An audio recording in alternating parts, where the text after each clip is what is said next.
এই প্রচন্ড গরমে কোনো কিছুই খেতে ইচ্ছা করছে না, শুধু জল খেয়ে খেয়েই পেট ভরে যাচ্ছে।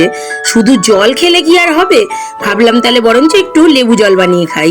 প্রথমে একটা বাটির মধ্যে একটু চিনি, নুন, বিট নুন, আর তার মধ্যে একটু চাট মশলা, জলজিরা দিয়ে তারপরে ওর মধ্যে পাতিলেবু আর গন্ধরাজ লেবু ভালো করে চিপে নিয়েছিলাম।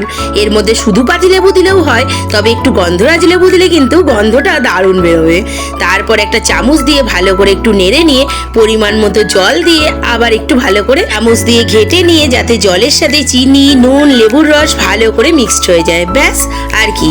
এরপর একটা গ্লাসের মধ্যে জলটাকে দিয়ে তার মধ্যে একটা স্ট্র দিয়ে পরিবেশন করলেই হয়ে গেল লেবুর জল। দেখেই তো জিভে জল চলে আসছিল। এই গরমে জলের তেষ্টাও কমাবে, আবার এদিকে শরীরটাকেও রিফ্রেশ করবে।